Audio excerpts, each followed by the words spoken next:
ஜானகி அம்மா அவங்களோட தாலிய என்ன பண்ணியிருந்திருக்காங்க அப்படிங்கிற ஒரு தகவல் தான் சமீபத்தில வெளியாகி சோசியல் மீடியால ரொம்பவே வைரலா போய்க்கிட்டு இருக்கு. இத பார்த்த எல்லோருமே மிக பெரும் அளவுல சோகமாகியிருக்காங்க. ரொம்பவே எமோஷனல் ஆகியிருக்காங்க அப்படின்னு தான் சொல்லணும். என்ன நடந்திருக்கு அப்படிங்கிறது தான் இந்த ஒரு வீடியோல நம்ம பார்க்க போறோம். தமிழ் சினிமா மட்டுமல்லாது ஒட்டுமொத்த இந்திய சினிமாவின் மிக பெரும் புகழ்பெற்ற பாடகி அப்படின்னா அது ஜானகி அம்மா அவர்கள் தான். கிட்டத்தட்ட 20 மொழிகள், 48,000 பாடல்கள், ஏராளமான ரசிகர்கள தன்னோட மனசுக்குள்ள வச்சு மிகப்பெரும் ஒரு சாம்ராஜ்யத்தை இசைத்துறையில் வச்சுருந்தாங்க அப்படின்னு தான் சொல்லணும். அப்படிப்பட்ட ஜானகி அம்மா சமீபத்தில் 88 வயசில் வயது மூப்பு காரணமாக இறந்து போயிருந்தாங்க.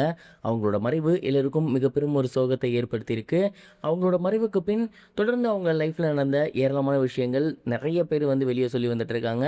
அந்த வகையில் சமீபத்தில் தெரிய வந்திருக்கிறது என்ன அப்படின்னா, ஜானகி அம்மா அவங்களோட தாலியை என்ன பண்ணியிருந்தாங்க அப்படிங்கிறது தான். ஜானகி அம்மா அவர்களோட ஹஸ்பண்ட் ராம் பிரசாத் அவர்கள் 1997ஆம் ஆண்டு இறந்து போயிருந்தார். அவரோட மறைவு எல்லோருக்கும் மிகப்பெரும் ஒரு சோகத்தை ஏற்படுத்தி இருந்துச்சு. அந்த ஒரு டைம் ஜானகி அம்மா ரொம்பவே உடைஞ்சு போயிருந்தாங்க. ஏன்னா அவங்க இப்போ இருக்கக்கூடிய எல்லா நிலைமைக்கும் மிக முக்கிய காரணம் அவர் மட்டும்தான். ஜானகி அம்மா நல்லா பாடுவாங்க, பட் அது வேற யாருக்கும் தெரியாது. அவங்களுக்கு சினிமா பின்புலமும் கிடையாது. அவங்களுக்கு ஒன்ஸ் கல்யாணம் ஆனதுக்கப்புறம் அவங்க பாடுறதை கேட்டு அவங்களோட ஹஸ்பண்ட் இந்த காந்த குரலில் வந்து ஏதோ ஒரு விஷயம் இருக்குது, கண்டிப்பாக இது வெளியே போணுச்சு அப்படின்னா உலகளாவில் கொண்டாடுவாங்க அப்படிங்கிறத புரிஞ்சுக்கிட்டு அவங்களுக்காக ஏவிஎம் ஸ்டூடியோ ஏறினார், இறங்கினார். அண்ட் ஏகப்பட்ட இடங்களில் வாய்ப்பு கேட்டார். அதுக்கப்புறம் ஒரு சான்ஸ் கிடச்சி நல்லா பாடி அடுத்தடுத்த பாடல் அவங்க யார் அப்படிங்கிறத சொல்லி ஜானகி அம்மாவை புகழின் உச்சிக்கே கொண்டு போயிருந்துச்சு. மிகப்பெரும் ஒரு புகழுக்கு சொந்தக்காரங்களாக மாறியிருந்தாங்க. பட் இது எல்லாத்துக்கும் மிக முக்கிய காரணம் அவங்களோட ஹஸ்பண்ட் தான்.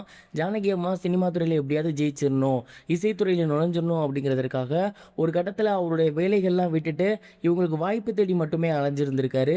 அப்படி கஷ்டப்பட்டு அவங்கள செதுக்கி இருந்திருக்காரு. அப்படிப்பட்ட ஒரு நபருக்கு வந்து நம்ம வந்து என்ன திருப்பி செய்ய போகிறோம் அப்படிங்கிற ஒரு கடமை வந்து அவங்களுக்கு இருந்துக்கிட்டே இருந்துச்சு. அண்ட் அப்போ தான் இந்த மாதிரியான ஒரு சம்பவம் நிகழ்ந்ததுக்கப்புறம் என் கணவர் நான் மிகப்பெரும் ஆளாக வரணும் அப்படின்னு உழைச்சிருக்காரு. ராப்பகலாக எனக்காக கஷ்டப்பட்டு இருந்திருக்காரு.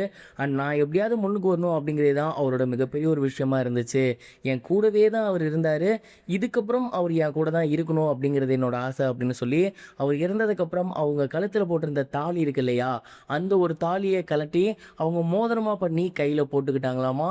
அவங்க ஹஸ்பண்ட் கட்டின தாலி எப்போதும் அவங்க கூடவே இருக்கணும் அப்படிங்கிறதுக்காக எப்போதுமே அந்த மோதிரத்தை அவங்களோட கையிலேயே போட்டிருப்பாங்களாமா. இந்த ஒரு விஷயம் அவங்களோட க்ளோஸ்டு சர்க்கிள் மூலயமா சமீபத்தில் வெளிவந்து எல்லோருக்கும் மிகப்பெரும் ஒரு சோகத்தை ஏற்படுத்தியிருக்கு அப்படின்னு தான் சொல்லணும். கிட்டத்தட்ட 1997 அவங்க ஹஸ்பண்ட் இருந்தாங்க. அவங்க இறந்த இப்போ வரைக்குமே வந்து பார்த்திங்கன்னா அந்த மோதிரம் எப்போதும் அவங்க கையிலே தான் இருந்திருக்கு. அவங்க கணவரை நினச்சிட்டே தான் இருந்திருக்காங்க அப்படிங்கிறத பார்த்து ரொம்பவே வியந்து போயிருக்காங்க. நீங்கள் இதை பற்றி என்ன நினைக்கிறீங்க? மறக்காமல் உங்களோட தாட்டை கமெண்ட் பாக்ஸில் ஷேர் பண்ணுங்கள். இது வரைக்கும் கனெக்டிங் டிவிக்கு சப்ஸ்கிரைப் பண்ணனா மறக்காமல் சப்ஸ்கிரைப் பண்ணிக்கங்க. உடனடி அப்டேட்ஸ் பெறுவதற்கு நோட்டிஃபிகேஷன் பெல்லையும் கிளிக் பண்ணிக்கங்க.